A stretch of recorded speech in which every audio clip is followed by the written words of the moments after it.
नाम अर्थ संगानाम रसानाम छंदसामपि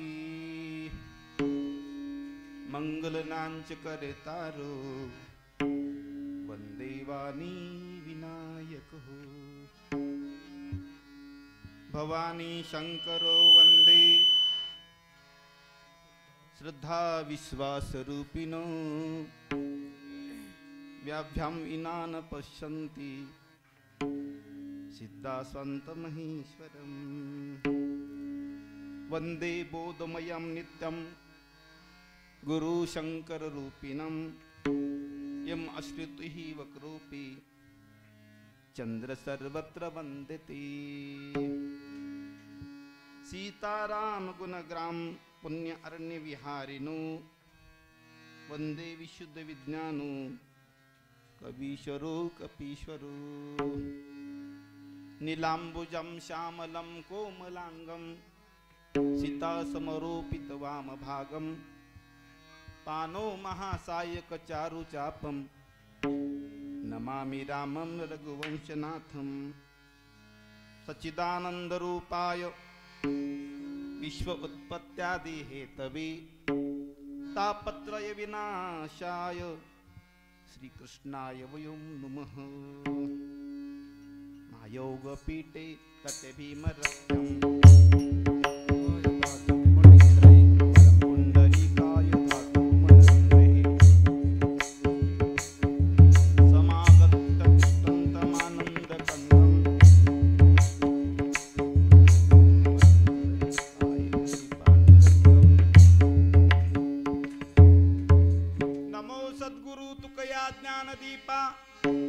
नमो सद्गुरु सच्चिदानंद रूपा नमो सद्गुरु भक्त कल्याण मूर्ति नमो सद्गुरु भास्करा पूर्ण कीर्ति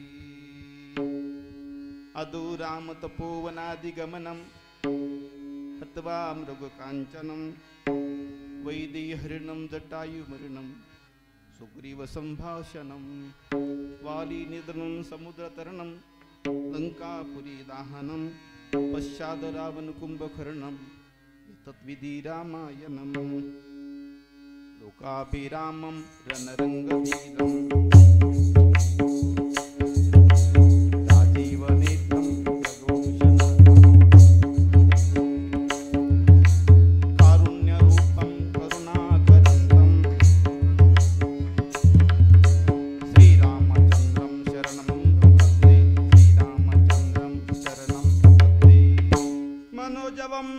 तुल्य वेगम जितेन्द्रियं बुद्धिमतां वरिष्ठं वाता आत्मजं वानरयुध्य मुख्यं श्रीरामदूतं शरणं प्रपद्ये।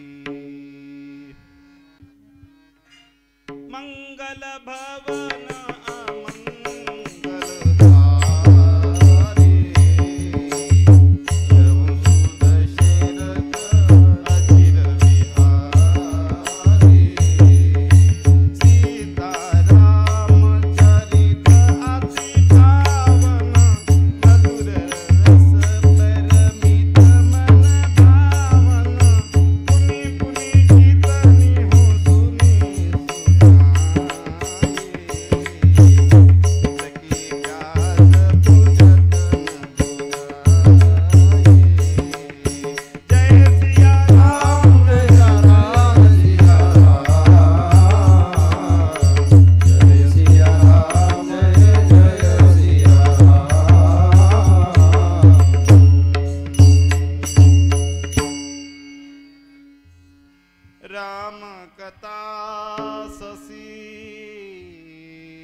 संत चकोर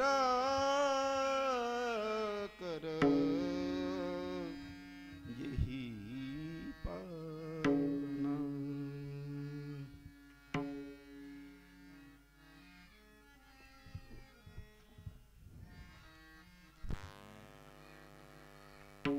रामकथेच्या निमित्ताने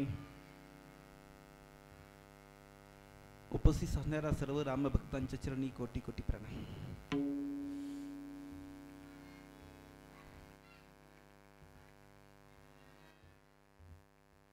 संत काशीमाई यांच्या या पावन दरबारामध्ये त्यांच्या पुण्यस्मरणाचं औचित्य साधून आपल्या सर्व ग्रामस्थांच्या भाविकांच्या द्वारा त्यांच्या या पावन पवित्र दरबारामध्ये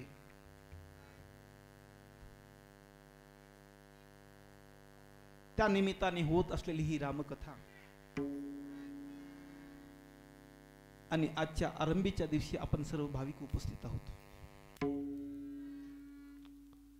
कथेला आरंभ होण्यापूर्वी त्या थोर भगिनी संत काशीमाईच्या चरणी मी प्रणाम करतो.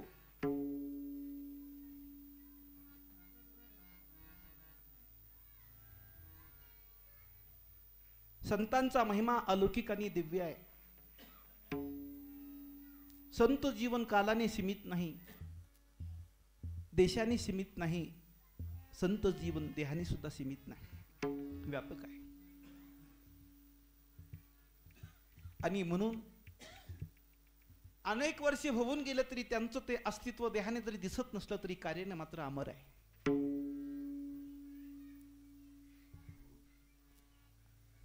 आणि म्हणून समाजात लाखो लोक जन्माला येतात, लाखो लोक निघून जातात. त्यांच्या येण्याने बी समाजाला फरक पडत नाही, त्यांच्या जाण्याने बी समाजाला काही फरक पडत नाही. पण जेव्हा असे एखादी थोर साध्वी संत महापुरुष जन्माला येतात तेव्हा त्यांच्या जीवनाने सगळं जगत सूर्याच्या उदयाने जसं प्रकाशमान होते तसं त्यांच्या अवताराने सगळं जगत भगवत भक्तीने ढवळून निघतंय. म्हणून श्रद्धेय श्री स्वामी रामसुखदासजी महाराज एक वाक्य बोलायचे, समाजातले लाखो कोट्यावधी लोक एकत्र केले तरी एका साधूचे, एका साध्वीचे, एका शूराची बरोबर होऊ शकत नाही. तीन सजावत देश को सती संत और शूर. जगात लाखो लोक जन्माला येतात, त्यांच्याने देशाला शोभा नाही. एक शूरवीर, एक सती साध्वी आणि एक संत महाराज यांची बरोबरी जगात कोणी करू शकत नाही. एक सती और सब जग सारा, एक चंद्रमा 9 लाख तारा. आकाशातले लाखो तारे एकत्र केले तरी एका चंद्राची बरोबरी होऊ शकत नाही. तसं समाजातले लाखो लोक एकत्र केले तरी एका साधीची आणि एका साध्वीची बरोबरी होऊ शकत नाही. आणि म्हणून एका थोर भगिनीच्या या पुण्यस्मरणाच्या निमित्ताने आपल्या सर्व भाविकांच्या द्वारा ही सेवा संपन्न होत आहे. कोरोनासारख्या महामारीच्या काळामध्ये सुद्धा आपल्या हृदयामध्ये त्यांच्या सेवेचा भाव थांबला नाही. आणि म्हणून आपण सर्व भाविकांनी या रूपाने ही सेवा त्यांच्या चरणी समर्पित करण्याचा सुयोग आज रामकथेच्या निमित्ताने माझ्या जीवनात आला, हे माझं परम भाग्य मानतो. माझ्या प्रभूची चालणारी कथा ही केवळ मंदिरात चालणारी कथा नाही, तर रामप्रभूची कथा ही प्रत्येक घराला मंदिर बनवणारी कथा आहे. आणि म्हणून आज या कथेची गरज का आहे? आम्हाला माहिती नाही का रामप्रभूची कथा? राजा दशरथाला किती मुलं होते? 5 का? सांगा ना. 4. माहिती आहे ना? माहिती. सीतारामाची कोण होती? पत्नी होती. माहिती आहे ना? रावणाचा वध कुणी केला? रामाने केला. अरे हे तर सगळं आम्हाला माहिती आहे, तरी सुद्धा आम्ही कथा श्रवण का करतो? किती दिवस श्रवण करणार? किती दिवस कथा चालणार?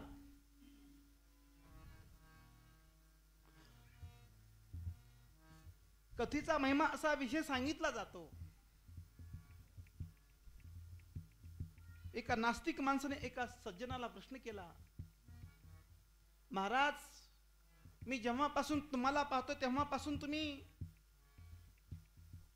रामायण श्रवण करण्यासाठी जाता, रामायण सांगण्यासाठी जाता, किती दिवस श्रवण करणार? तुम्हाला त्याचा कंटाळा येत नाही का? प्रश्न साहजिकच आहे. आम्ही एखाद्या वेळेला सकाळी चहा पित असताना सकाळी हातात घेतला की संध्याकाळी तो सकाळ रद्दीमध्ये जमा करतो. पण पुन्हा पुन्हा तुम्ही कथा श्रवण करता, तुम्हाला त्याचा कंटाळा येत नाही का? त्या सज्जनाने गोड उत्तर दिलं.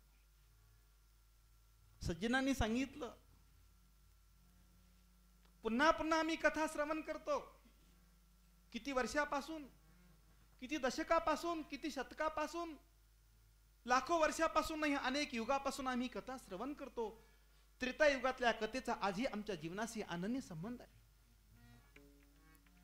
आम्हाला कंटाळा कधी येणार? सज्जनाने सांगितलं, आम्हाला कंटाळा नक्की येणार.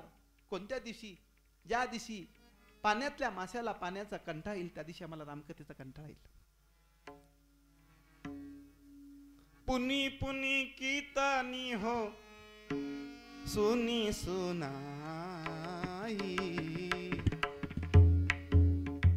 हिचकी प्यास बुझत नाही.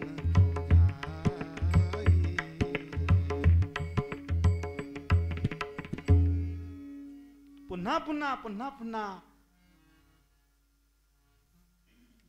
कथा श्रवण करण्याची आमच्या अंतःकरणात इच्छा होते.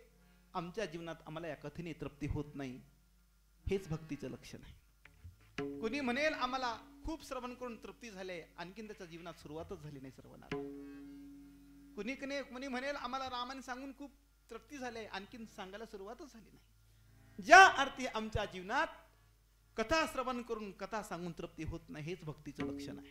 विटे ऐसे सुख नो हे भक्ती रस, विटे ऐसे सुख नो हे भक्ती रस, विटे ऐसे सुख नो हे भक्ती रस, विटे ऐसे सुख नो हे भक्ती रस. पुढता पुढती आस सेवादी है, पुढता पुढती आस सेवावी है, सेवावी है.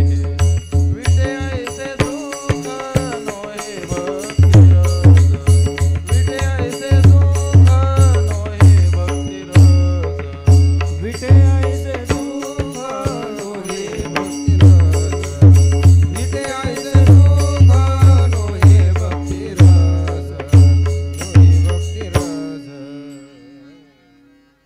विटे ऐसे सुख नव्हे भक्ती रस, पुढता पुढती आस सेवावी हे.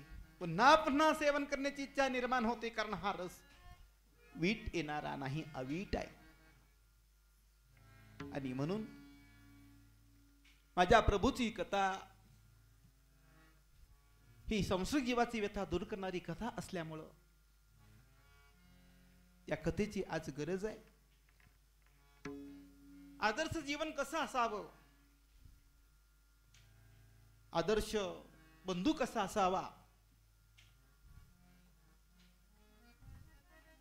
आदर्श राजा कसा असावा, आदर्श पुत्र कसा असावा, आदर्श पती कसा असावा, आदर्श शिष्य कसा असावा, नव्हे नव्हे आदर्श शत्रू कसा असावा, सांगणाऱ्या माझ्या प्रभूची कथा आहे. आणि म्हणून या कथेची आज प्रत्येक घराला, प्रत्येक व्यक्तीला गरज आहे. कारण रामाच्या काळामध्ये किती रावण होते? एक. रामाच्या काळात किती रावण होते? एक होते. कलियुगामध्ये किती आहेत?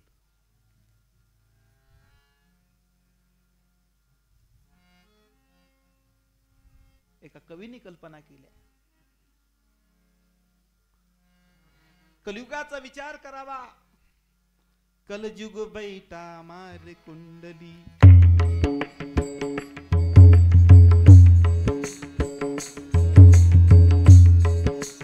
कलयुग बैठा मार कुंडली, जाऊं तो मैं कहाँ जाऊं, कलयुग बैठा मार कुंडली, जाऊं तो मैं कहाँ जाऊं, घर घर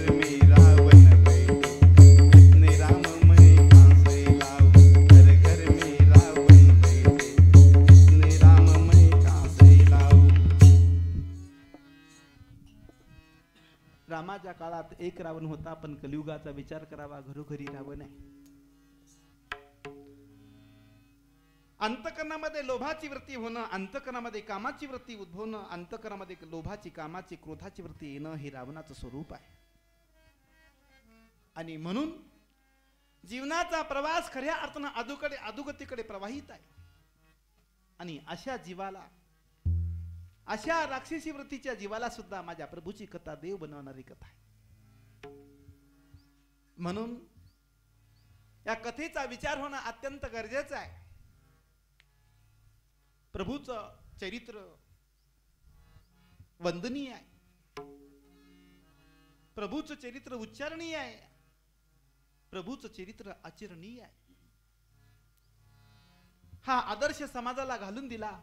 म्हणून लाखो वर्षे ओलांडले तरी या कथेचा महिमा, श्रवणाचं प्रेम कमी होत नाही, दिवसेंदिवसानं वाढतंय. अंगी प्रेमाचे भरते, नेघे उतार चढते.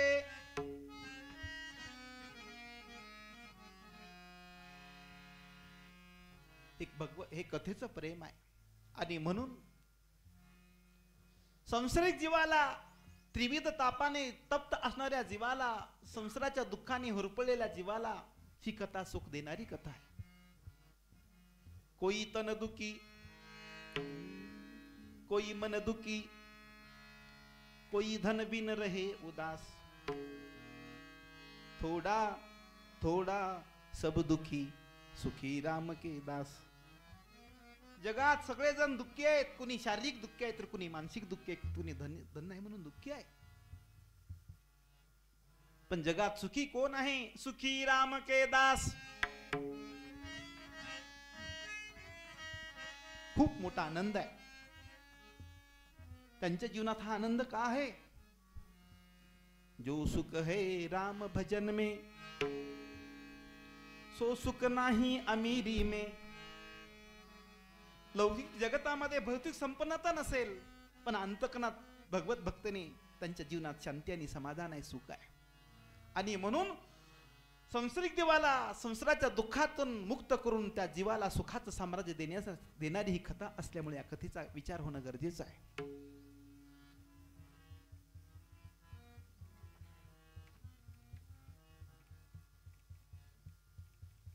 एकंदरीत भगवंताच्या कृपेने मिळालेला मानवदेह आहे.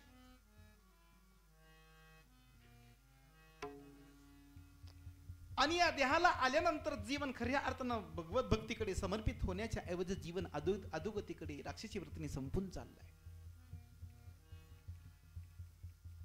आकृती माणसाची आहे, पण कृती मात्र पशुची आहे.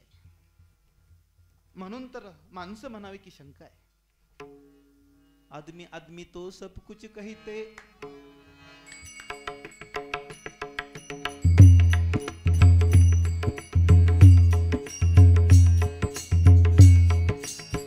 आकृती माणसाची आहे, पण कृती पाहावी तेव्हा पशुची आहे. म्हणून अशा माणसांना माणसं म्हणावी की शंका आहे. कबीरदास महाराज सांगतात, आदमी आदमी तो सब कुछ कहते, आदमी का तो सुकाल है, लेकिन जिस आदमी में आदमीपन हो उस आदमी का दुकाल है.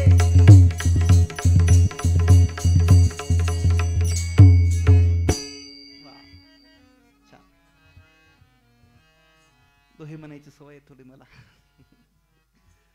आना सांगतात, आदमी आदमी तो सब कुछ कहते, आदमी का तो सुकाल है, लेकिन जिस आदमी में आदमीपन हो उस आदमी का दुकाल है. संख्या माणसांची खूप आहे, पण माणूस म्हणावं का शंका आहे. एक दिगंबर अवस्थेतला महात्मा आपल्या मस्तीत राहायचा. आग लागे बस्ती में हम हमारे मस्ती में, मार दो जगत को गोली, अशा महिमेत असायचा. अंगावरती वस्त्र ऐकणं याचे भान त्या महात्म्याला असायचं नाही. भूक लागेल तेव्हा मधुकरी मागायची, घासभर रोटी घ्यायची, मधुकरी मागायची, प्रसाद सेवन करायचं आणि मस्तीत भगवत चिंतनात राहायचं. अंगावरती वस्त्र त्याचं भान न्यायचं नाही.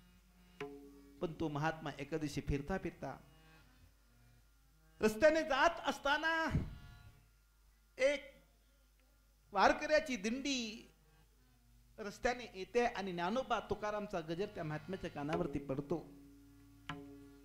दिंडी आणखीन 1 किलोमीटर लांब आहे. त्या भजनाचा शब्द कानावरती पडल्याबरोबर तो महात्मा रस्त्यावरून बाजूला गेला आणि एका झाडाच्या आसऱ्याला लपून लाजून बसला. त्याच्या मागे 4 चौघे येणारे तरुण चिकसक होते. महाराज झाडाचा आश्रय लपून घेऊन का बसलात, विचारला प्रश्न त्या सज्जनाने तरुणाने. महात्म्याने सांगितलं, मी ज्या रस्त्याने जातो त्या रस्त्याच्या समोरून वारकऱ्यांची दिंडी येते आहे. ज्ञानोबा तुकाराम, ज्ञानोबा तुकाराम. ते शब्द कानावरती पडल्याबरोबर मला लाज वाटली आणि म्हणून मी झाडाच्या बाजूला बसलो. माझ्या अंगावरती वस्त्र नाही. तरुणांना आश्चर्य वाटलं. अरे रोज भूक लागल्यानंतर मधुकरी मागता गावात फिरता, गावात अनेक माणसं आहेत, त्यावेळेला तुम्हाला लाज वाटत नाही का? आणि आता 1 किलोमीटर वारकरी आहेत, त्याची तुम्हाला लाज काय वाटावी? त्या महात्म्याने उत्तर दिलं, दिंडीत येणारे वारकरी मनुष्य आहेत, माणूस म्हणून जीवन जगतात, वैष्णव आहेत, आणि म्हणून मला त्याची लाज वाटली.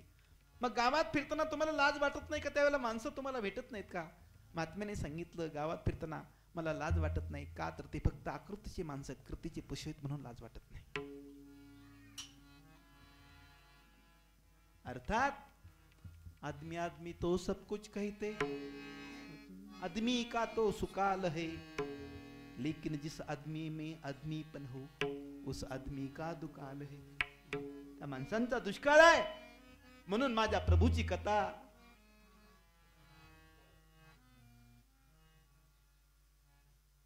ही कथा केवळ देवाला देव बनवते यात नवल नाही. ही कथा केवळ संताला देव बनवते यात बी नवल नाही. माझ्या प्रभूची कथा माणसाला देव बनवते यात बी नवल नाही. माझ्या राम प्रभूची कथा राक्षसाला देव बनवते, हा कथेचा महिमा आहे.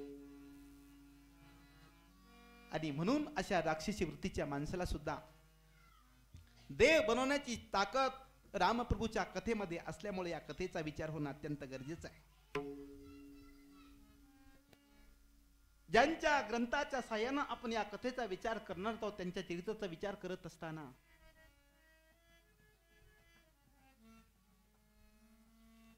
तीर्थराज प्रयाग जवळ चित्रकूट नावाचा जिल्हा आहे. आणि राजापूर नावाचं एक छोटस गाव आहे.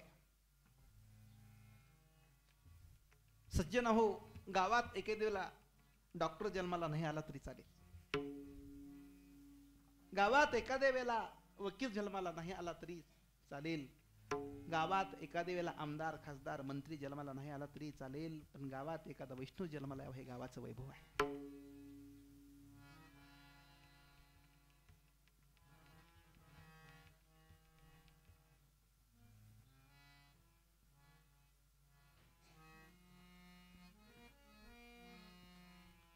बघणीचा इतिहास मी आता ऐकला काशीमाईचा.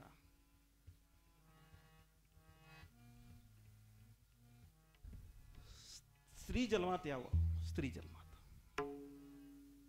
पुरुष वर्गापेक्षा सुद्धा स्त्री जन्मात खूप मर्यादा आहेत महाराज. आणि भक्तीचा एवढा पुरुषार्थ करावा ही सामान्य गोष्ट नाही, सामान्य गोष्ट नाही. पण अंतःकरणात वारीचं निष्ठा ठेवून त्या भगिनीने आपल्या आयुष्यात जीवनभर माझ्या पांडुरंगाची वारी केली.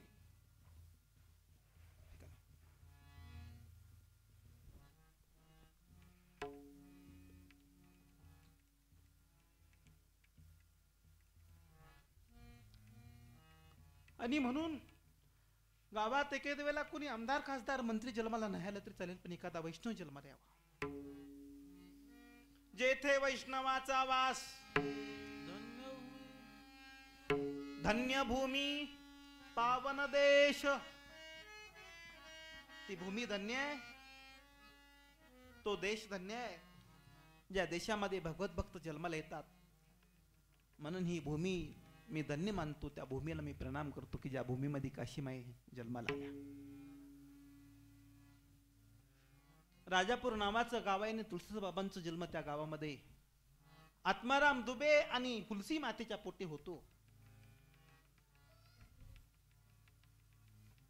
माईने अशा पुत्राला जन्म द्यावा. जननी जने सो भक्त जने,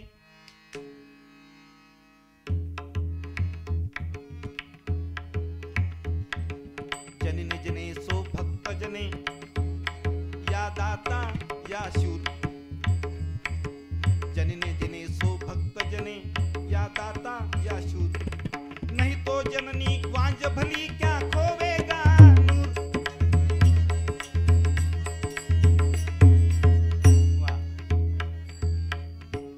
त्या माईने अशा पुत्राला जन्म द्यावा, तो शूरवीर असावा. वेळ अपुरा आहे. काही प्रसंग डोळ्यासमोर उभा टाकतात, पण वेळेचं भान ठेवून मी सांगत नाही.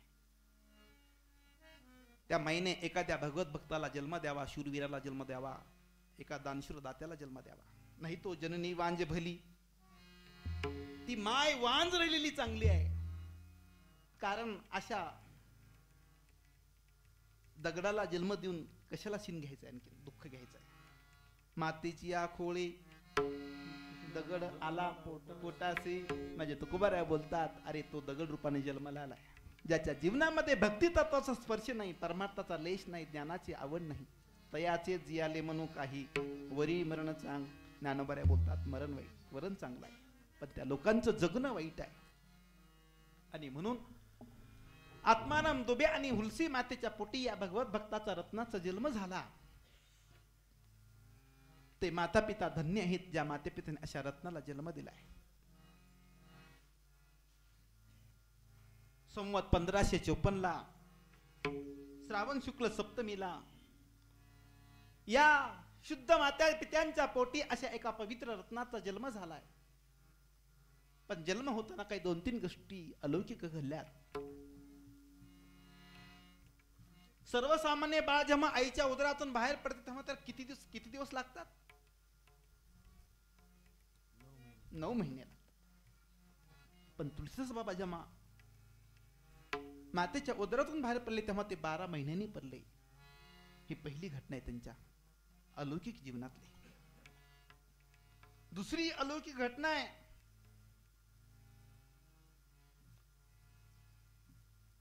ते जेव्हा जन्माला आले तेव्हा सामान्य बाळासारखे जन्माला आले नाहीत. सामान्य बाळ जन्माला येताना ते कसं येतंय? रडत येते. पण तुलसीदास बाबा जेव्हा माईच्या उदरातून बाहेर येतात तेव्हा ते राम राम म्हणत येतात, म्हणून त्यांचं नाव रामबोल आहे. आणि तिसरी अलौकिक घटना आहे त्यांच्या जीवनातली, की ते जेव्हा जन्माला आले तेव्हा एक विलक्षणता अशी आहे, लौकिक बाळ एखादं जन्माला येतं तेव्हा त्या बाळाला किती महिन्याने वर्षाने दात येतात? एखादं बाळ जेव्हा जन्मत का जन्मल्याबरोबर त्याला दात असतात का? काही महिने जातात, एखादं वर्ष जात असेल आणि मग त्या बाळाला दात येतात. पण तुलसीदास बाबा जेव्हा जन्माला आले तेव्हा त्यांच्या तोंडात 32 दात आहेत. हे लक्षण जेव्हा पाहिले तेव्हा कदाचित सामान्य बुद्धी असते माणसांची, साधूची परीक्षा सामान्य नजरेने होणं कठीण आहे महाराज. आणि म्हणून तर सामान्य नजरेकडून सामान्य माणसाकडून साधूंचा छळ होतो. हे लक्षणे पाहिले तेव्हा कदाचित मातेच्या मनामध्ये शंका आली, अशुभ लक्षण जाणवतात असं वाटलं. आणि म्हणून त्या मातेने जन्मलेल्या बाळाला एका दासीच्या हवाली केलं आणि आषाढ संवत्सरातून निरोप घेतला. चुनिया नावाची दासी, आणि त्या दासीने या बाळाचा फार मोठ्या प्रेमाने सांभाळ केला. आणि पाहता पाहता ती दासी सुद्धा बाबा 5.5 वर्षाचे होतात तोपर्यंत ती आषाढ संवत्सरातून निघून जाते. महाराजांचं जीवन अनाथ झालंय. जगजननी पार्वती मातेला दया आली आणि त्या पार्वती मातेला दया येऊन मातेने ब्राह्मण स्त्रीचं रूप घेतलं आणि या बालकाचं भविष्य उज्ज्वल आहे याची जाणीव अंतकरणामध्ये ठेवून पार्वती मातेने या बाळाचं सांगोपान पालन पोषण प्रेमाने केलेलं आहे. पाहता पाहता भगवान शिवजीच्या प्रेरणेने बालकाला परमार्थाची दिशा मिळाली आणि पुढे काशी क्षेत्रामध्ये सनातनजी स्वामी, शेष सनातनजी स्वामी यांच्याकडे अध्यात्म विद्याचा अभ्यास करण्याचा सुयोग प्राप्त झाला. 15 वर्षाचा काळ वेद अध्ययनामध्ये गेला. अंतकरणाची वरती भगवत चिंतनाकडे समर्पित होणं, अंतकरणामध्ये भगवत भक्तीचा उदय होणं, खऱ्या अर्थानं पूर्वजन्माची पुण्यही लागते, संतांचे आशीर्वाद लागतात, माझ्या प्रभूची खास कृपा लागते, तेव्हा त्या जीवाला इकडे ओढ निर्माण होते. अन्यथा जीव प्रवृत्त होऊ शकत नाही. तिळे तिळे पुण्य साचा पडे, बहुत जन्मी जोडे. एका जन्माची पुण्य नाही, गेले हजारो जन्माची पुण्य असते. आणि म्हणून त्या जीवाला अंतकरणामध्ये भगवत भक्तीचं प्रेम आणि त्या तत्वाचा स्पर्श होऊ शकतो, अन्यथा होऊ शकत नाही. महाराजांचं जीवन दिवसेंदिवसानं वेदाच्या अध्ययनात चिंतनामध्ये निमग्न झालेलं आहे. आणि पुढे वेद अध्ययन झाल्यानंतर जेव्हा जन्मभूमीमध्ये येतात तेव्हा निरोप लागला जातो आणि घरातली सगळी मंडळी देवस्वरूप झाली हे कळलं तेव्हा महाराजांनी त्यांच्या निमित्ताने श्राद्ध तर्पण करून पाहता पाहता जीवन तारुण्यात आले. आणि अशा तारुण्याच्या अवस्थेमध्ये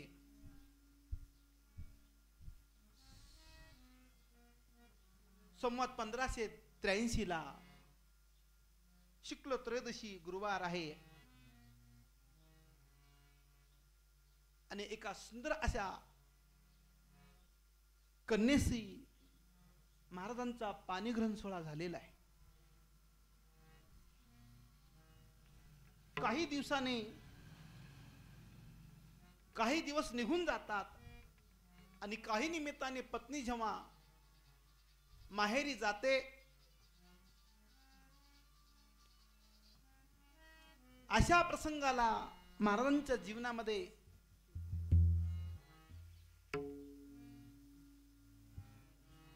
कामाच्या प्रभावाने आसक्तीने महाराज पत्नीच्या आसक्तीने जेव्हा सासरवाडीकडे जातात तेव्हा दिवस पावसाळ्याचे आहेत, नदी तुडुंब भरलेली आहे, पण अंतकरणात असलेली आसक्ती, काम आसक्ती आणि त्या प्रभावाने महाराज पाण्यामध्ये वाहत येणाऱ्या प्रेतावरती बसून नदीच्या पहिल्या तीराला जातात. रात्रीची वेळ आहे,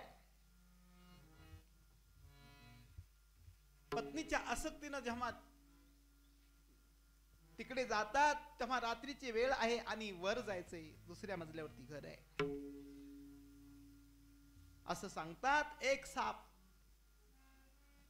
खाली लोंबत असताना त्या सापाच्या आश्रयाने महाराज वर चढतात, दरवाजा वाजवतात. धर्मपत्नी उठलेली आहे, रात्रीची वेळ आहे, विजेचा कडकडाट आहे, अंधकार आहे, पावसाचा धोधारी पाऊस आहे आणि अशा वेळेला आसक्तीने, स्त्रीच्या आसक्तीने महाराज आलेले आहेत.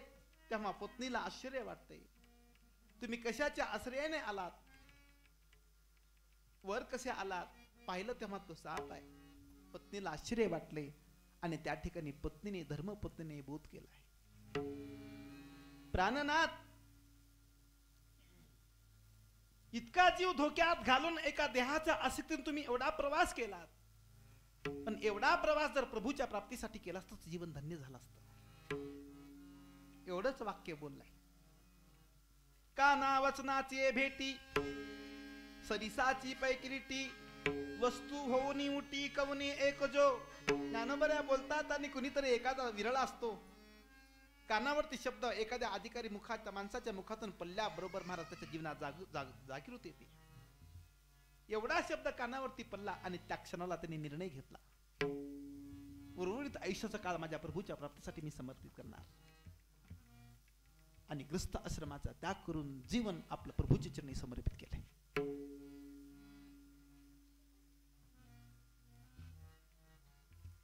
कोणाच्या जीवनात बहीण गुरु रूपाने येईल. कुणाच्या जीवनात स्वतःची आई गुरु रूपाने येईल. गोपीचंद राजाच्या जीवनात मैनावती राणी गुरु रूपाने आल्या. ज्ञानोबारांच्या जीवनात मुक्ताबाई बहीण गुरु रूपाने जन्माला आल्या. कोणाच्या जीवनात पत्नी गुरु रूपाने येऊ शकते. शिकीध्वज राजा आणि चुडाला राणी आख्यान आहे.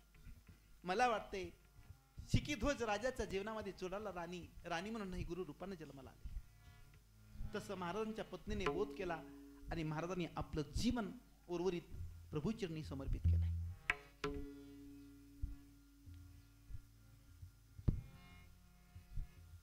पाहता पाहता हृदयाला भगवत भक्तीचा स्पर्श झालाय आणि ज्या हृदयाला भक्ती तत्वाचा स्पर्श होतो त्या हृदयाला आता बाकी कुठल्या विकाराचा स्पर्श होऊ शकत नाही.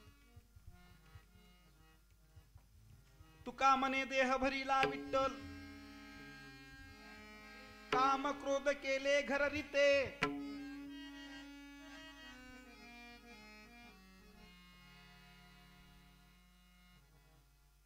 महाराज पुढे प्रयाग तीर्थाच्या ठिकाणी येतात. पुढे मानस सरोवराकडे यात्रा करत करत येतात. तेथे काक भूषणीचं त्यांना दर्शन होतंय आणि पुढे प्रवास करता करता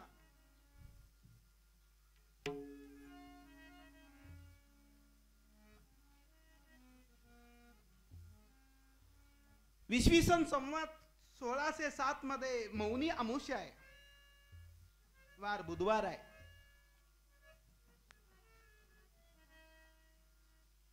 आणि चित्रकूटाच्या घाटावरती,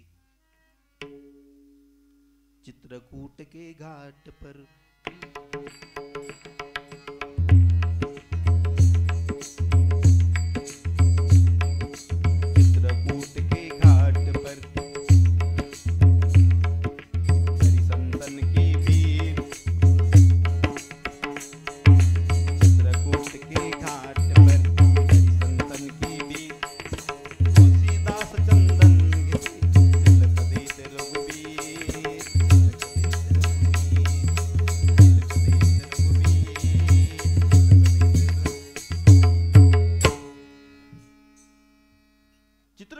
घाटावरती रामप्रभूचं त्यांना प्रत्यक्ष दर्शन होत आहे. पुढे महाराजांचा प्रवास काशी क्षेत्रामध्ये येतो. विश्वनाथाच्या प्रेरणेने महाराजांना कवित्व करण्याची स्फुरण होते आणि स्फुरण झाल्यानंतर महाराजांनी दिवसभर काव्य करावं, ते संस्कृत भाषेतून करावं. दिवसभर संस्कृत भाषेत केलेलं काव्य आणि संध्याकाळी बघावं तेव्हा ते केलेलं काव्य लुप्त होऊन जावं. भगवान शिवजी स्वप्नात येतात आणि स्वप्न दृष्टांत देतात. तुम्ही केलेलं संस्कृत काव्य सर्वसामान्य जनाला पचणार नाही, पेलवणार नाही आणि म्हणून तुम्ही संस्कृत भाषेत काव्य न करता तुम्ही हिंदी भाषेत काव्य करावं. ते काव्य समाजाला सामवेदासारखं फल देणारं ठरेल. भगवान शिव आणि पार्वतीने तुलसीदास बाबांना प्रत्यक्ष दर्शन दिले, आशीर्वाद दिलाय आणि भगवान शिवजीच्या आज्ञेने तुलसीदास बाबांनी रामचरित मानस ग्रंथ पूर्ण केलाय. ग्रंथांचा महिमा अलौकिक आणि दिव्य आहे.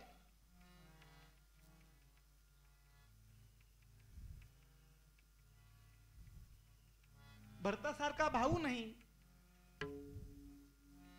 सीतासारखा नातं नाही, लक्ष्मणासारखं मन नाही, हनुमंतासारखा भक्त नाही, भारतासारखा देश नाही, रामासारखा राजा नाही आणि तुलसीदास बाबासारखी वाणी नाही. कारण ती वाणी कृपा प्रसादाची वाणी आहे आणि म्हणून कृपेनं प्रगट झालेली वाणी समाजाच्या सामान्य लोकांच्या हृदयाला स्पर्श करते आणि त्या हृदयातून भक्तीचा अंकुर प्रगट होतो. म्हणून भगवान शिवजीच्या कृपेने हा ग्रंथ पूर्णत्वाला गेलेला आहे. या ग्रंथाच्या आधारे आपण रामप्रभूच्या चरित्राचा विचार करणार आहोत.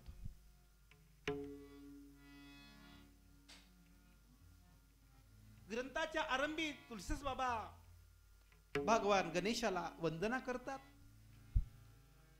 वंदे वाणी विनायक हो. सरस्वती मातेला वंदना करतात.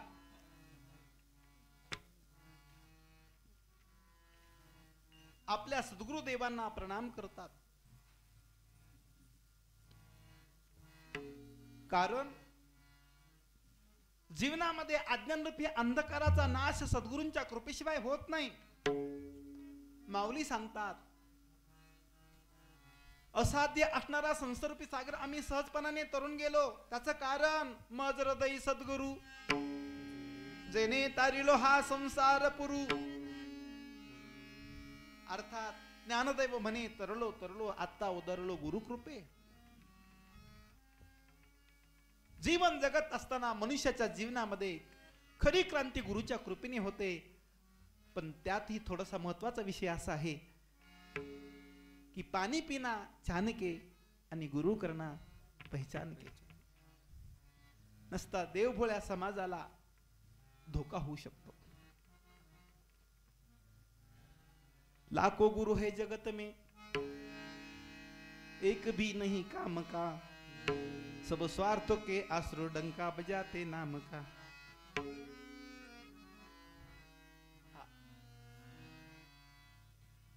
स्वामीजींच्या वचनाची खूप याद येते महाराज. मला खूप याद येते.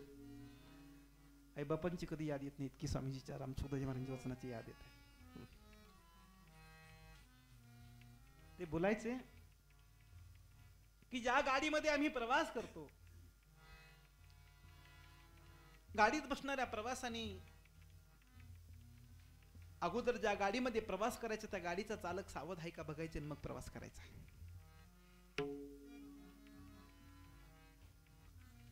ज्या गाडीत आम्ही प्रवास करतो त्या गाडीचा चालक जर बेसावध असेल तर आमचं काय होईल?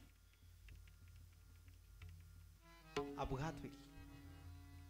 म्हणून परमार्थामध्ये अपघात होऊ नये असं वाटत असेल तर अरे ज्या गाडीचे चालक सावध आहेत त्या गाडीमध्ये प्रवास करायचा आहे. आमचं भाग्य मोठं आहे की आमच्या गाडीचे चालक ज्ञानोबा तुकोबा आहेत. आमच्या गाडीचे चालक जोग महाराज आहेत. आमच्या गाडीचे चालक संत काशीमाई आहेत. आणि त्या गाडीमध्ये आम्ही प्रवास करतो. आम्हाला विश्वास आहे आमच्या प्रवासाने प्रवास पूर्ण होणार नाही हे आम्ही प्रामाणिकपणाने कबूल करू. पण आम्हाला विश्वास आहे आम्ही या गाडीमध्ये बसल्यामुळं एक ना एक दिवस आमचा प्रवास पूर्णत्वाला जायल्याशिवाय राहणार नाही असा आत्मविश्वास आहे आम्हाला. म्हणून आमचं भाग्य आहे वारकरी संप्रदायाला ज्ञानदेव तुकाराम मिळाले. हे वारकरी संप्रदायाचं वैभव आहे. गुरुवारी चैतन्य महाराजांच्या मुखातलं वाक्य आहे.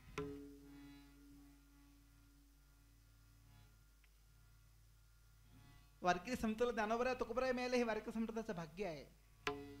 त्याही पेक्षा देवाचं भाग्य आहे की ज्ञानोबा तुकोबासारखे भक्त मिळाले हे देवाचं भाग्य आहे. परमार्थाच्या प्रवासामध्ये थोडस डोळसवृत्तीने जीवन जगायचं. कारण गुरु लोभी शिष्या लालची दोनों खेले डाव. दोनों डूबे परशुराम बैठे पत्थर की नाव. दगडाच्या नावेवरती बसून कुणी पहिले तिरला जाईल का? का बरं? अरे दगड तारणार नाही, दगड बुडणार आहे. आणि मग अशा दगडाचा आश्रय घेतला तर बसणाऱ्यांचं काय होईल? म्हणून खूप विस्ताराने बोलण्यासारखा विषय आहे पण वेळेचं भान ठेवून मी मर्यादा ठेवत आहे. महाराज गुरु वंदना करतात. खूप मोठी गुरुच्या कृपेत ताकद आहे. गुरु वंदना महाराजांनी केलेली आहे. पुढे वाल्मिकजींना वंदन केले. रामप्रभूंना, लक्ष्मणाला, सीता मातेला, भरताला सगळ्याला वंदना केलेली आहे. हनुमानजीला वंदना केलेली आहे. तुलसीदास बाबा पुढे सगळ्या संत समाजाला वंदना करतात. जीवन जगत असताना संतांचा महिमा दिव्य आणि अलौकिक आहे.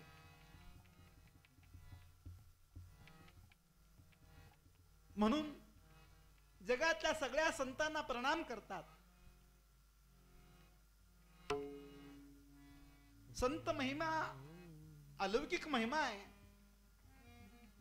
शब्दाने सांगू शकत नाहीत. त्यांचा महिमा काय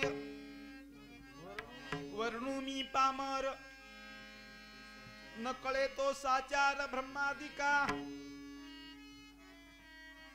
ब्रह्मदेवाला सुद्धा संत महिमा कळणारा नाही असा अलौकिक महिमा आहे. आणि म्हणून जगातल्या सगळ्या संतांना माझे तुळशीदास बाबा प्रणाम करतात. कारण सत्संगतीने जीवनामध्ये किती मोठी क्रांती आणि बदल होतो. महाराज सांगतात संतांच्या संगतीनं कावळा कोकिळा होतो आणि बगळा हंस बनतो. हा संत शक्तीचा महिमा आहे. पहिले मन काग था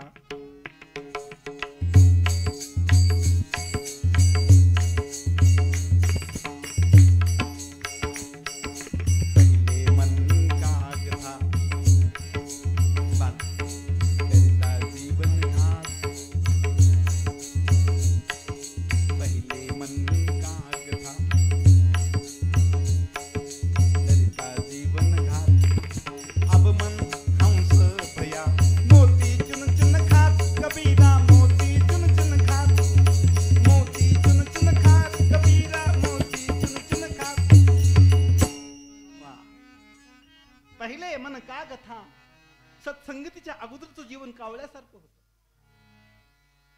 आता कावळा कुणाला म्हणतात, कावळ्याचे काय दोष आहेत सांगत नाही, पण कावळा होता अगोदर. पण भाग्य उदयाला आला आणि संतांची संगती मिळाली. अब मन हंस भया मोती चुन चुन खात, कबीरा मोती चुन चुन खात. महाराज सांगतात जीवनात क्रांती झाली, बदल झाला आणि ते जीवन हंसासारखं पवित्र बनलं. हंस काय करतो? हंस मोत्याचं सेवन करतो. तसं सत्संगतीत आले की जीवनामध्ये एक विवेकाची दृष्टी प्राप्त होते. आणि म्हणून तुळशीदास बाबा बोलतात सत्संगतीचा महिमा असा आहे, सत्संगती कावळ्याला सुद्धा कोकिळ बनवते आणि बगळ्याला हंस बनवते. हा संत संगतीचा महिमा आहे. म्हणून महाराज जगातल्या सगळ्या संतांना प्रणाम करतात. महाराज पुढे नाम वंदना करतात. कलिकालाच्या घोर प्रवाहामध्ये आपण जीवन जगतो. कलियुग हे अनेक दोषांनी दोषी आहे. पण कलियुगातला एक चांगला गुण आहे की कलियुगामध्ये सामान्य सुद्धा जीव भगवत नामाने तरुण जातो. हा महिमा कलियुगाचा आहे. चहुयुग चहुश्रुत नाम प्रभावू,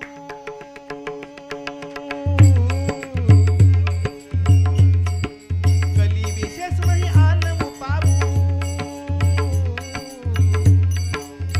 चहुयुग चहुश्रुत नाम प्रभावू, कली विशेष नाही आनव पावू. राम सिया राम सिया राम जय जय राम, सिया राम जय जय राम, जय सिया राम जय जय सिया राम, जय सिया राम जय जय सिया राम, जय सिया राम जय जय सिया राम.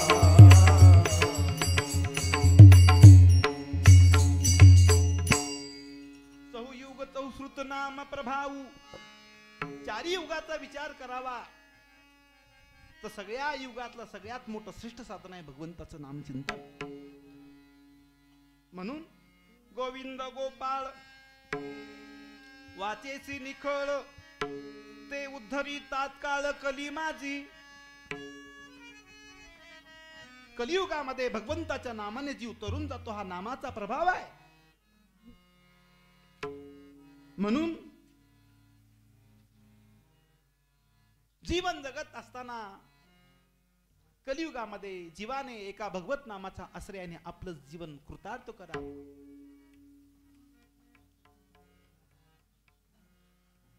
त्या नामाचं एकदा प्रेमाने 2 मिनिटं आपण भजन करू आणि कथेला आरंभ करू. भजन करत असताना आपल्याला विनंती असेल, न करी दंबाचा सायास शांती राहे बहुवस जीवे सेवी सुगंध रस न करी आळस राम नामी. आपल्याला विनंती असेल, मला काय सांगता येते, माझी विद्वत्ता किती आहे मला माहिती नाही, पण या कथेमध्ये प्रेमाने आपल्याला भगवत नामाचा आनंद मात्र सगळ्यांना नक्की घ्यायचा आहे अशी आपल्याला विनंती करेल. म्हणून भजन करताना आळस करायचा नाही, आळस टाकायचा आहे आणि प्रेमाने भजन करायचं. बोला. श्री कृष्ण गोविंद हरे मुरारे हे नाथ नारायण वासुदेव हे नाथ नारायण वासुदेव. श्री कृष्ण गोविंद हरे मुरारे हे नाथ नारायण वासुदेव हे नाथ नारायण वासुदेव. श्री कृष्ण गोविंद हरे मुरारे हे नाथ नारायण वासुदेव हे नाथ नारायण वासुदेव. श्री कृष्ण गोविंद हरे मुरारे हे नाथ नारायण वासुदेव हे नाथ नारायण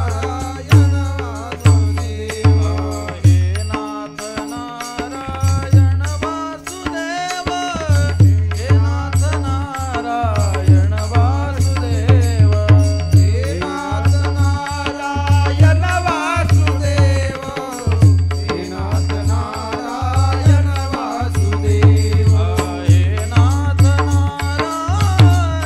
वासुदेव हे नाथ नारायण वासुदेव हे नाथ नारायण वासुदेव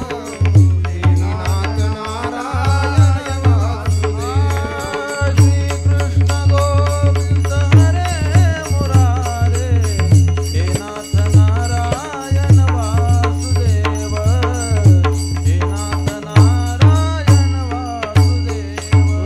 श्री कृष्ण गोविंद हरे मुरारे हे नाथ नारायण वासुदेव हे नाथ नारायण वासुदेव. श्री कृष्ण गोविंद हरे मुरारे हे नाथ नारायण वासुदेव हे नाथ नारायण वासुदेव. श्री कृष्ण गोविंद हरे मुरारे हे नाथ नारायण वासुदेव हे नाथ नारायण वासुदेव. श्री कृष्ण गोविंद हरे मुरारे हे नाथ नारायण वासुदेव हे नाथ नारायण वासुदेव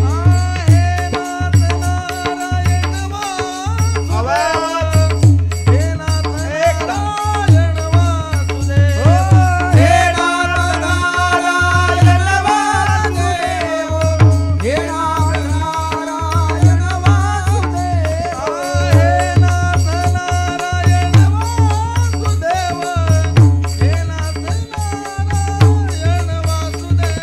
हे नाथ नारायण वासुदेव हे नाथ नारायण वासुदेव हे नाथ नारायण वासुदेव हे नाथ नारायण वासुदेव हे नाथ नारायण वासुदेव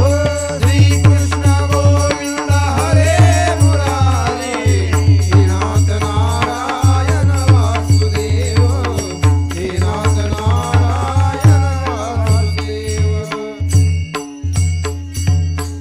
सियावर रामचंद्र भगवान की जय. माघ महिन्याचा पवित्र पर्व काळ आहे आणि अशा पवित्र पर्वकाळाचा औचित्य साधून अनेक संत महांत देशातली कानाकोपऱ्यातली सगळी मंडळी तीर्थराज प्रयागच्या तीर्थक्षेत्रामध्ये स्नानासाठी येतात.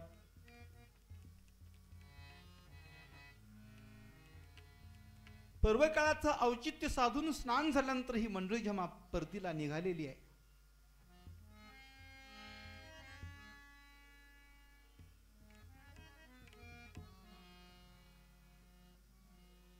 अशा प्रसंगामध्ये भरद्वाज मुनी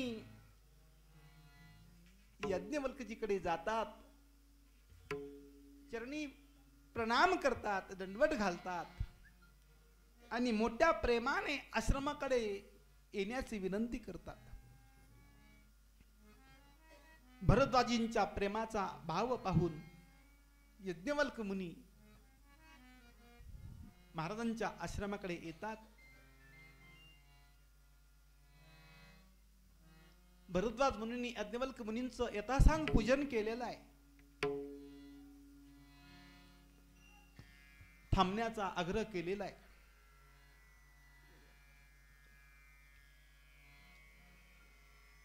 मोठ्या आदराने, प्रेमाने, भावनेने पूजन केलेलं आहे. पवित्र आसन बसायला दिलेलं आहे आणि अत्यंत पवित्र आणि गोड शब्दामध्ये भरद्वाज मुनी यज्ञवल्क्यजींना बोलायला लागलेत.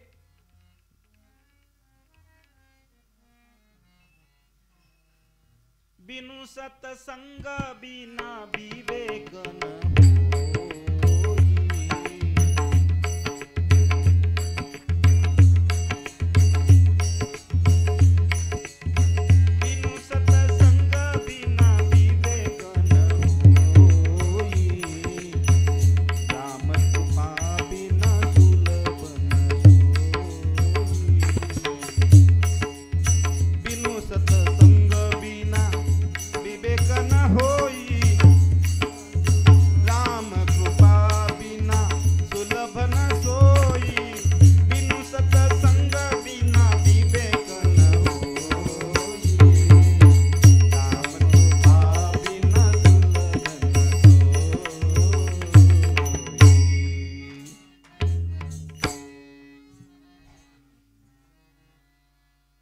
न यज्ञवल्क्य मुनींना म्हणतात, बिनु सत्संग बिना विवेक न होई.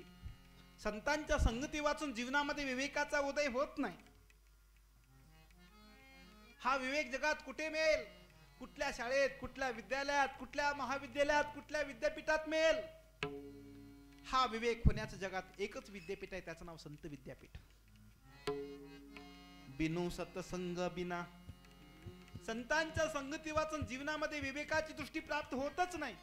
म्हणून ज्ञानोबाला म्हणावं लागलं, चंद्र ते ते चंद्रिका, शंभू ते ते अंबिका, संत ते ते विवेका असणे की जे.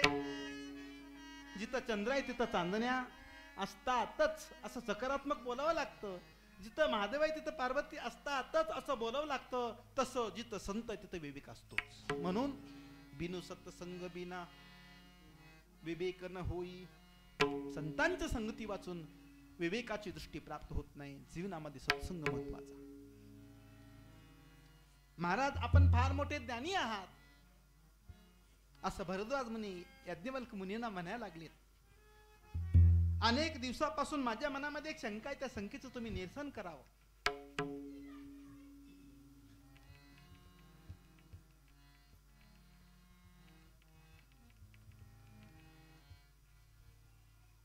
कोणती शंका आहे? एक राम अवधेश कुमारा,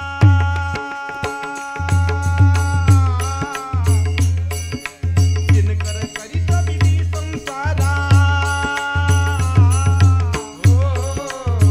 एक राम अवधेश कुमारा,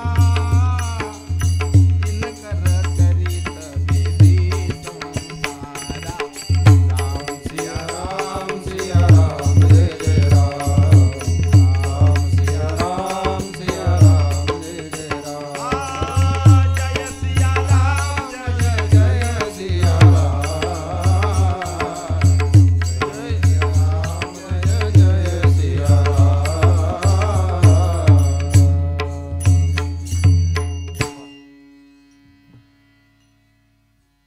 एक राम राजा दशरथाचे पुत्र आहेत,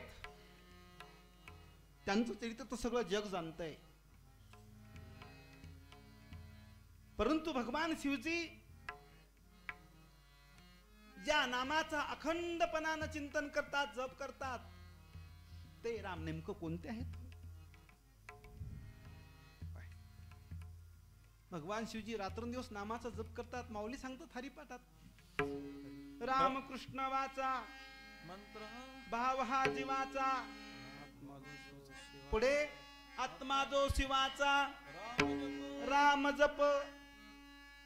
भगवान शिवजी आपल्या कंठामध्ये अखंडपणानं राम राम राम राम राम राम राम राम राम राम राम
प्रेमाने म्हणायचे स्वामीजी भजन. आणि म्हणताना म्हणायचे, हे नाथ भूलू नहीं राम राम राम, हे नाथ भूलू नहीं राम राम राम. भगवान को आधा आधा घंटे के बाद, आधा आधा क्षण के बाद कहो, हे नाथ मैं आपको भूलू नहीं. अगर भगवान को भूल जाओ तो अपने जीवन में बहुत बड़ी आपत्ति आएगी. विसरला हरी एक क्षण घडी, अंतरेल जोडी लक्ष लाभ. लक्ष्य लाभापासून जीवन आपलं दूर जाईल. म्हणून भगवान को आधा आधा क्षण के बाद कहो, हे नाथ मैं आपको भूलू नहीं. याज्ञवल्क मुनीला भरद्वाजींनी प्रश्न केला की ते नाम नेमकं कोणते आहे? भरद्वाज मुनींनी सांगितलं. असं म्हणल्याबरोबर यज्ञवल्की मुनी म्हणतात, महाराज आपण तर राम भक्तच आहात, परंतु आपल्या अंतकरणात अज्ञानपणा घेऊन रामकथा श्रवण करण्याची आपल्या अंतकरणात इच्छा आहे, म्हणून तर हा प्रश्न केला.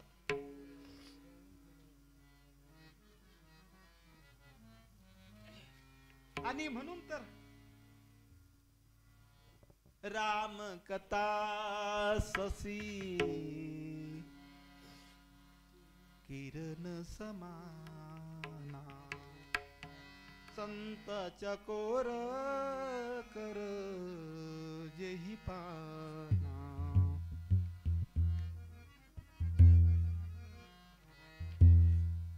रामकथा ही माझ्या प्रभूची कथा ही चंद्रासारखी, चंद्राच्या किरणासारखी आहे.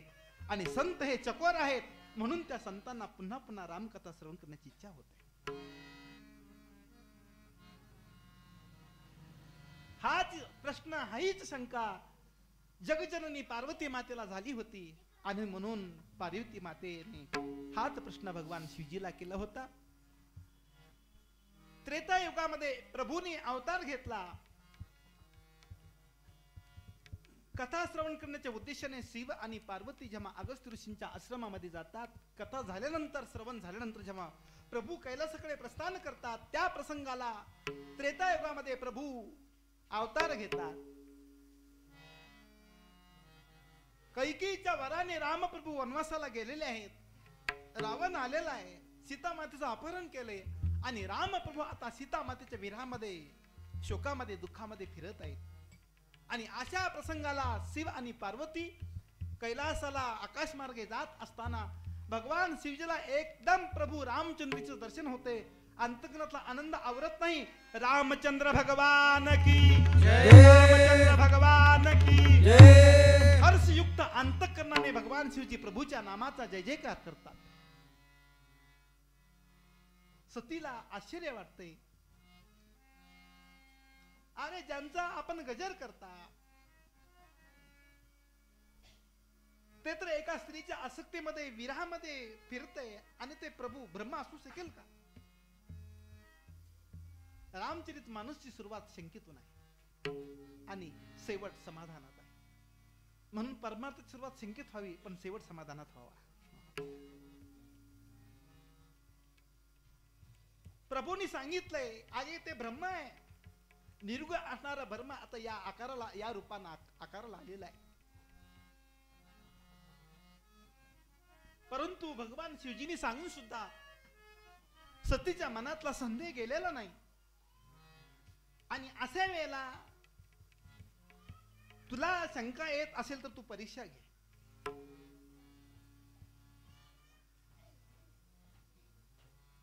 पार्वतीला शंका येते.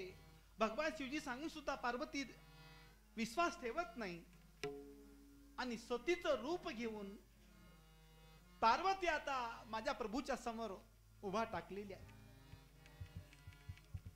असं आहे, तारों के तेजों में चांद छुपे नहीं,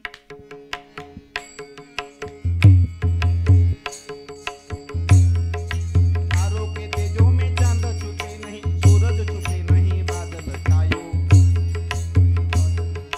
तारों के तेजों में चांद छुपे नहीं, सूरज छुपे नहीं, बादल छायो, नीड पड़े छुपे नहीं, दाता छुपे नहीं, मांगन आवे, नीड पड़े छुपे नहीं, दाता छुपे नहीं, मांगन आवे. भिकाऱ्याने कधी दात्याची परीक्षा करायची नाही.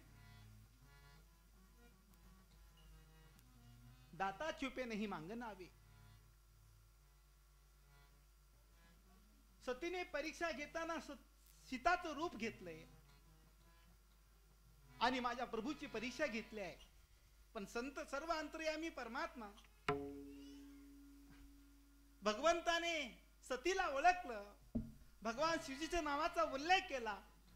सतीला संकोच वाटला आणि काही न बोलता सती माघारी आली. सती मनामध्ये अतिशय व्याकुळ आहे की पतीने सांगितलं होतं, भगवान शिवजीने सांगितलं होतं, तरी सुद्धा मी विश्वास ठेवले नाही. परीक्षा घ्यायचं कारण नाही, पण परीक्षा घेतल्या ते कोणत्या रूपात घेतले? सीताजीच्या. फार मोठी चूक केली आहे. घाबरलेल्या अवस्थेमध्ये सती आता शिवजीकडे येतात.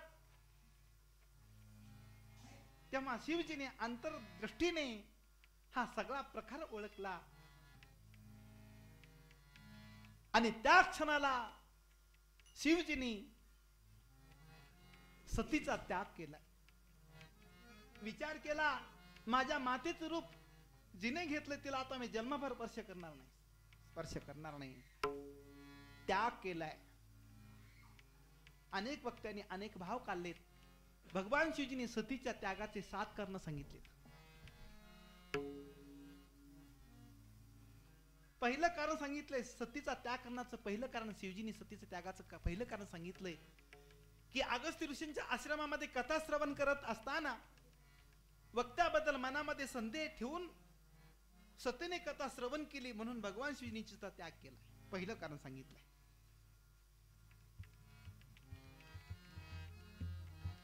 शिवजीने सतीच्या त्यागाचं दुसरं कारण सांगितलंय की सतीने कथा श्रवण करत असताना लक्षपूर्वक श्रवण केलेली नाही, म्हणून शिवजीने तिचा त्याग केलाय.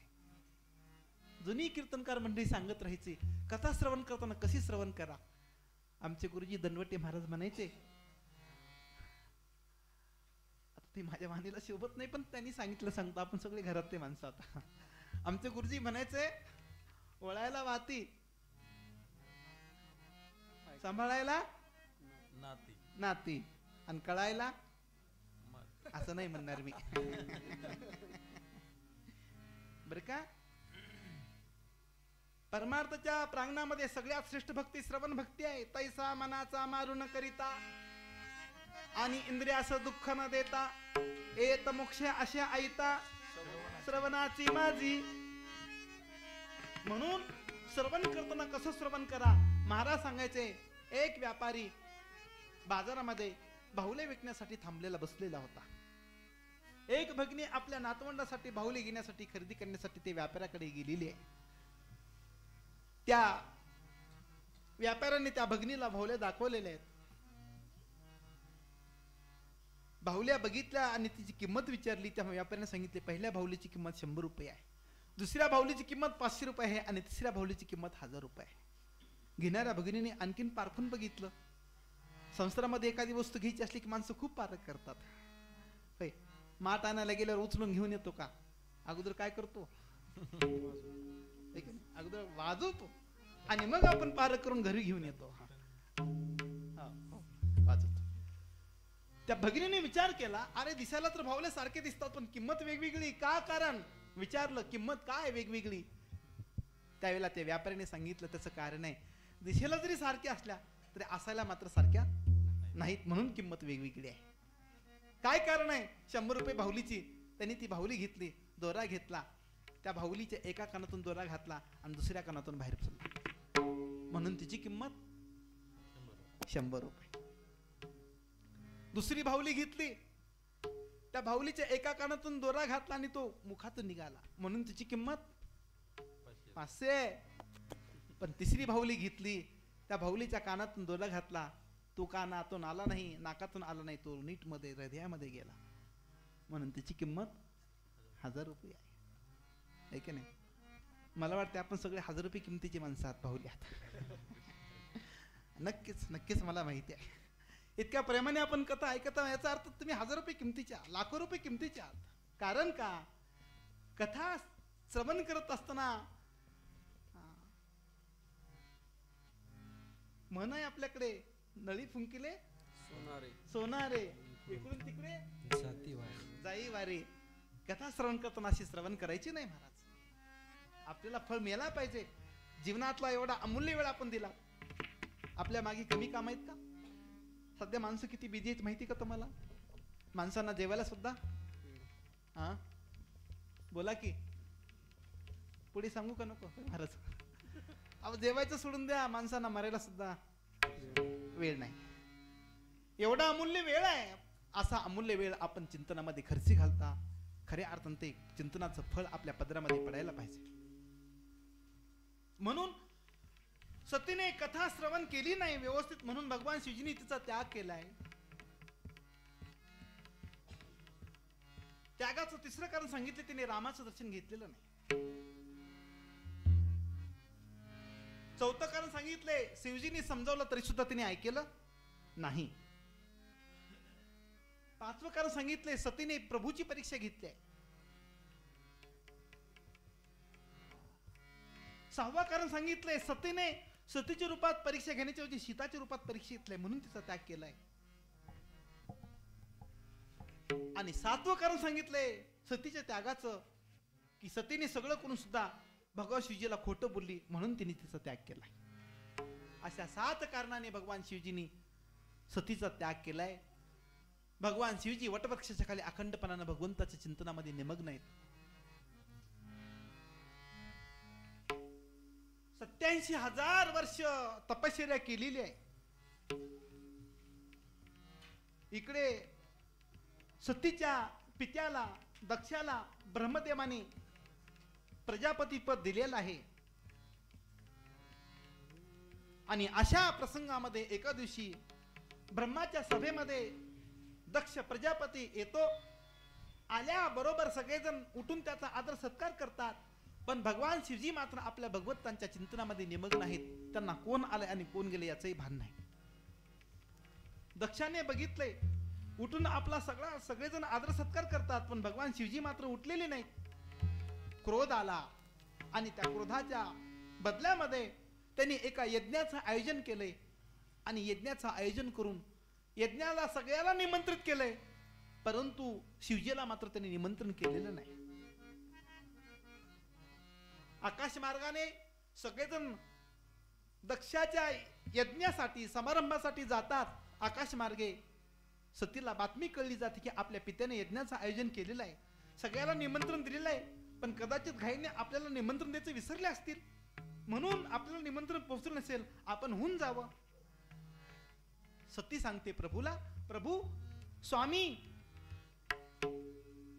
मित्र पिता आणि गुरु यांच्या घरी न बोलवता होऊन जावं. भगवान शिवजी सांगतात, नीती अशी जरी असली तरी तुला एक गोष्ट सांगतो, तहा गये कल्याण न होई.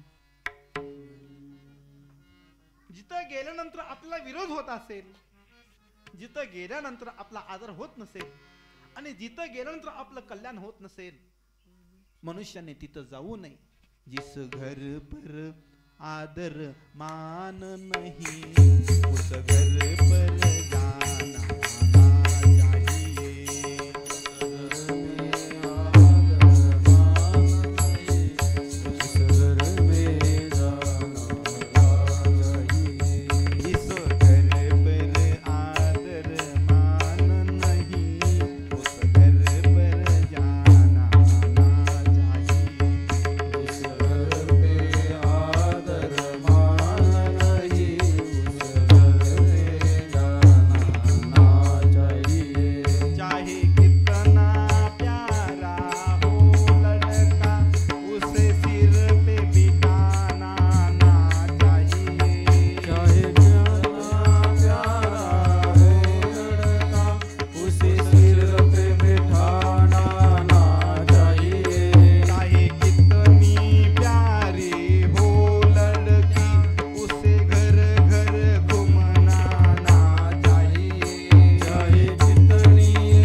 संतांची शिकवण आहे.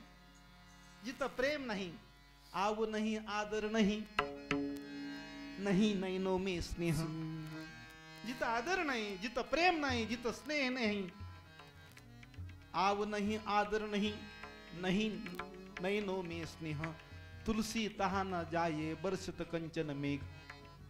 जिथं प्रेम नाही, आदर नाही, तिथं सोन्याचा पाऊस पडला तरी जायचं नाही. जिथं प्रेम आहे तिथं दगडाचा पाऊस पडला तरी गेल्याशिवाय राहायचं नाही. महाराज शिवजी सांगतात सतीला, जाऊ नको, तुला निमंत्रण नाही तर तुझा अनादर होईल. सती सांगते, प्रभू पित्याच्या घरी जायला हरकत नाही. महाराज सांगतात, जिथं आदर होत नसेल, कल्याण होत नसेल, तहा गये कल्याण न होई. मनुष्याने तिथं जाऊच नाही. परंतु सती हा ऐकत नाही. भगवान शिवजी दोन गणांना, शिवगणांना सोबत देतात. सती यज्ञाच्या निमित्ताने जाते. सगळ्यांना यज्ञाचा भाग कळलेला आहे, पण भगवान शिवजीचा यज्ञाचा भाग दिसत नाही. सती आलेला पाहून सगळेजण तिला हिनवतात, अनेक गोष्टी बोलतात, मान देत नाहीत. महाराज, यज्ञ मंडपामध्ये भगवान शिवजीची निंदा केली जाते. सतीला ते सहन होत नाही. आणि अशा प्रसंगामध्ये, अरे ज्यांनी शिवजीची निंदा केली त्यांच्याकडून जर या शरीर मिळालं असतं, त्या शरीराला ठेवून करायचंय काय? यज्ञ मंडपामध्ये सतीने योग अग्नीने आपल्या शरीराला भस्म करून टाकला.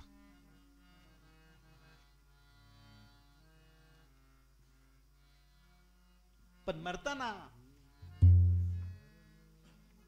जन्म जन्म शिव पद आणून आगा ही अंतकरणामध्ये वासना ठेवून सती आपलं जीवन संपून टाकते. यज्ञ मंडपामध्ये हाहाकार होतो.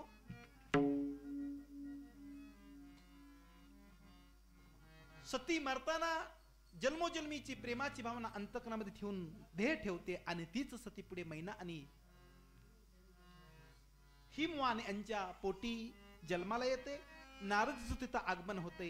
भविष्य बघितलं तेव्हा नारदजींनी सांगितलं की तुमची कन्या, पोटाला आलेली कन्या ही जगत जननी आहे. तिचं सौभाग्य आढळ आहे. तिची कीर्ती उज्ज्वल राहणारी आहे. आपल्या कुलाची, आपल्या पतीची कीर्ती वाढवणारी आहे. परंतु तिचा एक दोष सांगितला की तिच्या नशिबाला येणारा नवरा पती हा गुणहीन आहे, मानहीन आहे, माता पिता विहीन आहे.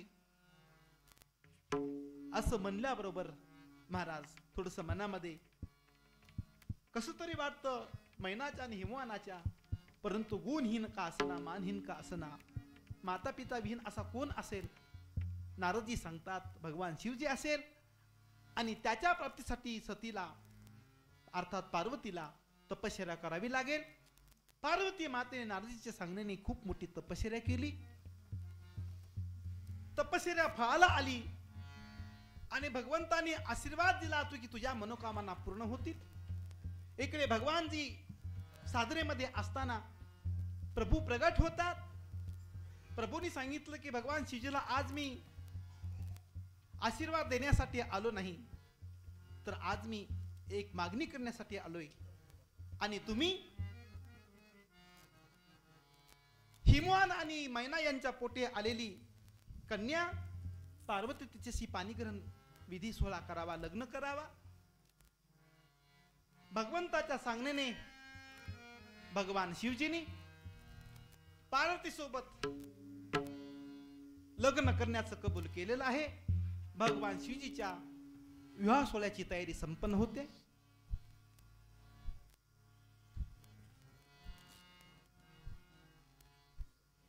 शिवगण आपल्या शिवजीला अनेक प्रकारचा श्रंगार करीत आहेत.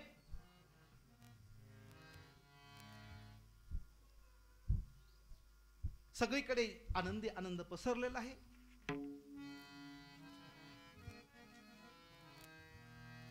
अनेक मंडळी आनंदाने उल्हासित आहे. अनेक जण भगवान शिवजीच्या सोहळ्यासाठी आतुर आहेत. मंगलमय वाद्य चालू आहे.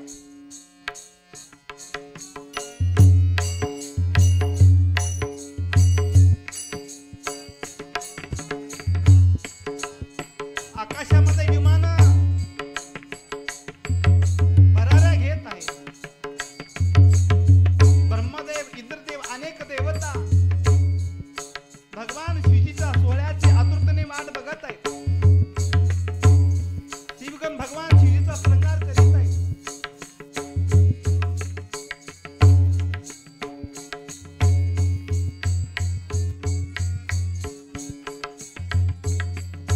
आणि भगवंताच्या सांगण्याने भगवान शिवजी पार्वती मातेसोबत पाणी ग्रहण विधी सोहळा संपन्न झालेला आहे. भगवंताच्या शिवजीच्या सोहळ्याने अनेक जण आनंदित झालेले आहेत. वराडी म्हणून अनेक जण आलेले आहेत. कोणी मुखहीन आहे, कोणी नेत्रहीन आहे.